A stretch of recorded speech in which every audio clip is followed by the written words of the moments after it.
বলেছিল যে ছলা ভিজিয়ে দেবে, শসা আলু সেদ্ধ স্যালাড করে দিলে ওরা স্কুলে নিয়ে যাবে। আমি সকালে উঠেই সেদ্ধ করে নিয়েছি, ঠান্ডা করে নিয়েছি, আর টমেটো, শসা, ধনেপাতা, কাঁচা লঙ্কা এটা সব মিক্সড করে নিয়েছি। লবণটা দিলাম না, আর আলুটাকে কুচিয়ে নিয়েছি। মেয়েদের জন্য একটু ম্যাগি সবজি দিয়ে বানিয়ে দিয়েছি, ওরা ব্রেকফাস্ট করে যাবে। যেহেতু চানা স্যালাড নিয়ে যাচ্ছি, এটা করে দিলে একটু পেটটা ভরা থাকবে। দুজনের টিফিন বক্সে দিয়েছি, লবণটা নিচে দিয়েছি আর গোটা লেবু দিয়ে দিয়েছি। খাওয়ার সময় ওরা চুপড়িয়ে রেডি করে নেবে। জয়নিতার সুপ্রভাত বন্ধুরা, সকাল সকাল আবার একটা নতুন ব্লগ নিয়ে হাজির হয়ে গেছি। মেয়েরা তো স্কুলে চলে গেল, বড়মশাই নিয়ে গেল কারণ শরীরটা ভালো নয় বলে। আর আমার স্নান ফান হয়ে গেছে, আর ওদিকে মা তো পুজো করে দিয়েছে। আর আমি এখন বানিয়ে নিচ্ছি আমাদের তিনজনের জন্য রুটি। আর মা বলল আমি চা দিয়ে খাবো, তো আর পিনাট বাটার আছে, ওইগুলো দিয়ে আমাদের ব্রেকফাস্টটা হয়ে যাবে। ব্রেকফাস্ট করার পরে মা সবজি কাটতে বসে গেছে। আর এই যে দেখো ফুলকপির ডাঁটাগুলো ভাজা করেছি, আর পেঁপে আলু সিদ্ধ করে নিয়েছি, একটু ফুলকপির তরকারি করব। আর এটাও ভাপিয়ে নিয়েছি, এখনও ধোঁয়া উঠছে, ছান্নাতে ছাঁকেছি। আর পটল আলু, এটা চিংড়ি মাছ ছিল, সেটা দিয়ে একটু তরকারি করব। মেয়ে খাবে আর বড়মশাই খাবে। সেদ্ধ করতে বসে এসে উনুনটা আমার ভেঙে গেল, মানে উনুন ভাঙবে না, মানে স্ট্যান্ডটা নষ্ট হয়ে গেল। আর বার্নারটা আগে থেকে একটু প্রবলেম ছিল, সেটা একদম পুরো জাম হয়ে গেছে। সঙ্গে সঙ্গে বড়মশাইকে বলতে যে রান্না করতে পারছি না, কদিন ধরে খুব সমস্যা হচ্ছিল। গেছে মেয়ে পরীক্ষা দিতে চলেও গেছে, এখন তো বাজে 10টা। মেয়ে তো অটোমেটিক পরীক্ষা দিতে চলে যাবে। আজকের আমি যাইনি, শরীরটা ভালো না, তো পেটটা প্রবলেম করছিল বলে বড়মশাইকে বললাম তুমি ছোটো মেয়েকে স্কুলে দিয়ে আসো, কারণ পরীক্ষা চলছে। আর এই জন্য ও গেছে। তো সকালে আমাদের ব্রেকফাস্ট হয়েছে, মা সবজিটা কেটে দিল, রান্না করতে বসালাম। ওভেনটা কদিন থেকে একটু ডিস্টার্ব করছিল আর একদম ভেঙে পড়লো। তো গ্যাস ওভেনের সব সরঞ্জাম নিয়ে বড়মশাই ছুটলো গ্যাসের ডাক্তারের কাছে। জানি না, একবার ওখান থেকে ছোটো মেয়ের 11:30টায় পরীক্ষা শেষ হবে, ওকে নিয়ে বাড়ি আসবে, তারপরে রান্নাবান্না হবে। মা না থাকলে তাহলে যাই হোক আমরা খেয়ে দিতাম। মা আছে, কোনো সমস্যা নেই, যাই হোক ফটাফট আসলেই তাড়াতাড়ি করে রান্নাবান্না করব।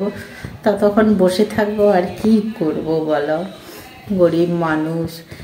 একসঙ্গে তো আর 10টা নেই যে ইন্ডাকশনও রাখি না, ইন্ডাকশনে রান্নাবান্না করতে আমি পারি না। সত্যি কারেন্টে আমার খুব ভয় লাগে।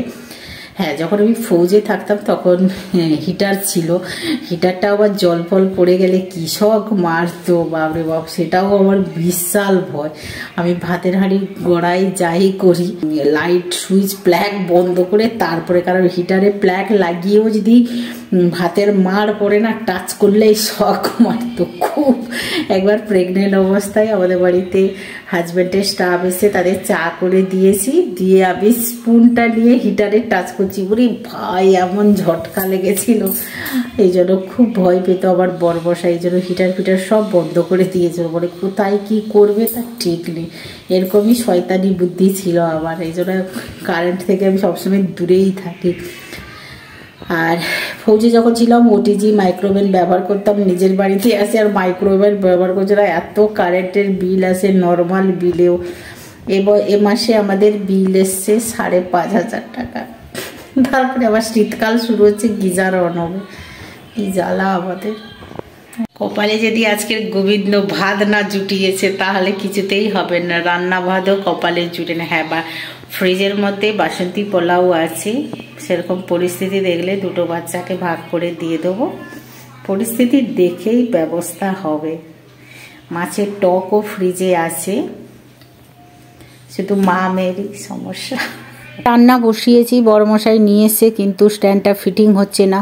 তো সেই ভাঙা উনুনে রান্না করতে হবে। কি করে রান্না করছি সেটা তোমাদের দেখাবো। ওদিকে পটল আর আলুটাকে ভাজা করছি, আর ফুলকপি আলু তরকারি আমার হয়েই গেছে। আর ডাঁটা ভাজাটা একদিকে বসিয়ে দিয়েছি। আর কাঁচকলা বাটা করেছি, এটা কাঁচকলাটা সিদ্ধ করে তার ছাল আছে, টমেটো একটু দিয়েছি, আর নয় শুকনো লঙ্কা দিয়েছি, জিরে দিয়েছি, ভালো করে এটাকে পেস্ট করে নিয়েছি। এরপরে দেখো কড়াইতে ওই যে ভাঙা উনুনে কেমন জোগাড়ু কাজ করে এই যে পটল আলু চিংড়ি মাছের তরকারিটা বসিয়ে দিয়েছি। এটা ফুটে উঠলেই নামিয়ে নেব। আর এদিকে আমি দেখো কাঁচকলার যে ভর্তাটা সেটা বসিয়েছি। কতটা ছিল, এখন অনেকটা কমে এসে আর কড়া থেকে লেগে যাচ্ছে, মানে উঠেই যাচ্ছে। ননস্টিক কড়াইতে এই একটা ফায়দা, এটা আরও শুকবে। এরকম অনবরত নাড়তে হবে, নেড়ে নেড়ে নেড়ে নেড়ে একদম ভাজা ভাজা হয়ে আসলেই তখন রেডি হয়ে যাবে। আর এইদিকে তোমাদের সঙ্গে কথা বলতে বলতে দেখো কতটা কমে গেছে আর সুন্দর করে ভাজা হয়ে গেছে, আমি বন্ধও করে দিয়েছি। আর এদিকে পটলের তরকারিটা দেখো একদম মাখা মাখা হয়ে গেছে। এবারে গ্যাসটাকে আমি বন্ধ করব নাড়াচাড়া করে। মা বলছে কি সেন্ট উঠেছে, আমি তাহলে তুমি খাবে? বলে দূর, আমি আর মাছ খাবো না, আমার বাড়ি যে আসে সব মাছ ছেড়ে দিচ্ছে, ভালো লাগছে না, আর এই জন্য এদেরকে আর ডাকবো না।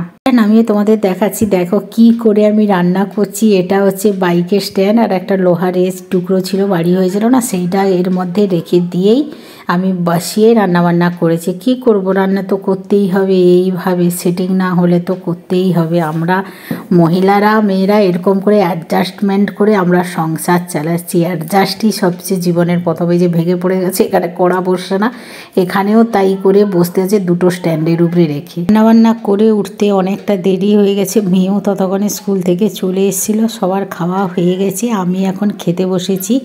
এই যে ভাজা আছে, কলার ভর্তা আছে, খাওয়া দাওয়া হয়ে গেছে। দুপুরে তো দেখলে ভাঙা উনুনে রান্নাবান্না করেছি, আর অনেক দেরি হয়েছে, খাওয়া দাওয়া করে উঠেছি। আর আমি মার খাওয়া দাওয়া হয়ে গেছে, সবার হয়ে গেছিলো। তারপরে আমি বসেছিলাম সব গুছিয়ে মুছিয়ে করে, ধুয়ে ফুছিয়ে খেতে বসেছি। তারপরে মা ভূতের গল্প চালিয়েছিল, আমি বলেছিলাম যে আমি ভূতের গল্প দেখে খেতে বসি, তো মা বাংলা ভূতের গল্প দেখছিল। খাওয়ার পরে ভূতের গল্প দেখতে বসেই গেছিলাম। তারপরে বর বলে 3টে বাজলো, এখনও খাচ্ছ তুমি, বসে আছো, মাকে ঘুমাতে দিচ্ছ নি দিতে। মা চলে গেছে শুতে। তারপরে আমি উঠে আমার থালা বাসনটা ধুলাম, বাথরুম করে দিয়ে এসে 2টো শর্ট ভিডিও বানালাম। তারপরে এখন যাচ্ছি মার কাছে আবার ভূতের পিকচার দেখবো বলে। চলো, বড়মশাই ছাদে গেছে, ও বলছে তুমি যাবে নাকি? আমি বলছি না না, আমি আর যাবো না। আগের দিনের বাসন্তী পোলাও ছিল, আর কিছুটা ভাত ওতে দিয়ে আবার সুন্দর করে বাসন্তী পোলাও করে দিয়েছিলাম। চিংড়ি পটল দিয়ে ওরা বাসন্তী পোলাও খেয়েছে। আর মশাই না কি সুন্দর আটা মাখা, আটাটা খুব সুন্দর, আজকে বড়মশাইকে দিয়ে মাখাবো। চলো এখন শুতে পালাই, নাহলে আবার এটা চেঁচা করতে থাকবে আমার বর শুধু। দেখো ছোট মেয়ে বড় মেয়ে দুজন কি দেখছে কি জানি। এরা ল্যাপটপে কি দেখছি, সেটা ভূত, এরা ইংলিশ পিকচার দেখছে বোধহয়। অনন্যা পান্ডে, এ অনন্যা পান্ডে দেখছে, মা শুনছে গল্প, ভূতের গল্প, আর এরা শুনছে, এরা ল্যাপটপে মুভি দেখছে। এদের 3টের অবস্থা দেখো, এরা 3 মূর্তি। আমার স্থানে আমি চরণামৃতেতে শুয়ে পড়বো, আমি এই পায়ের কাছে শুয়ে পড়বো, কারণ আমি গদি বিছানায় শুই না।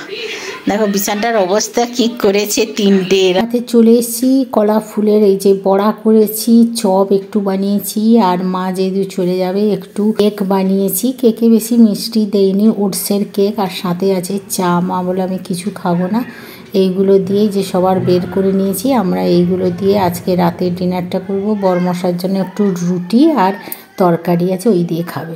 তোমাদের সামনে দুবারে চলে এসেছি, আর এখন আমাদের রাতের ডিনার হয়ে গেছে। আর দুপুরের তরকারি ছিল পটল আর চিংড়ি মাছের তরকারি, ওইটা দিয়ে বরকে রুটি 4টে করে দিয়ে দিয়েছি। বর না সত্যি মাছ দিয়ে ও একদম রুটি খেতে চায় না, ভাতটা একটু পছন্দ করে। যেহেতু সুগার আছে, ওকে ভাতটা দিলামই না, ও কষ্ট মষ্ট করে খেয়ে নিয়েছে। আমি 2টো চিংড়ি মাছ আছে, তুমি খেয়ে নাও, বলে আমার একদম ভালো লাগে না। আর আমরা খেয়েছি, মা বাড়ি চলে যাবে বলছে বলে তো একটু ওটসের কেক বানিয়েছি। মা আবার মিষ্টি খাবে না, তো হালকা মিষ্টি দিয়েছি, দিয়ে মানে আমুল দুধ আরও দিয়েছি, যার জন্য চিনিটা কম লেগেছে। আর অল্প একটু গুড় দিয়ে আজকে ওটসের একটু কেক বানিয়েছি। আর কলা ফুল গাছ থেকে একটা বড়মশাই কলা ফুল তুলেছিল, তার একটু বড়া করেছি। জানি মার এগুলো খাওয়া উচিত নয়, আমারও খাওয়া উচিত নয়, আর মা চলে যাবার পরে তো আর এইসব খাওয়া দাওয়া আর হবে না, তো ওই জন্য একটু খাওয়া দাওয়া করে নিচ্ছি।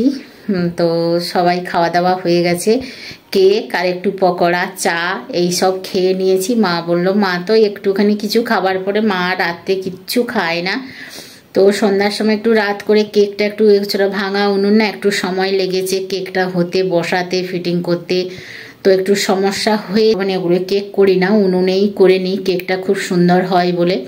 তো কেক হয়েছে, চাও বসিয়ে দিয়েছি, সেই ভাঙা উনুনেই সব হয়ে গেছে। আজকে সারাদিন শুধু ভাঙা উনুনটা যে কবে ঠিক হবে তাও আমি জানি না। তো আজকে তো হলো না। চলো, রাতের খাওয়া দাওয়া কমপ্লিট হয়ে গেছে আমাদের।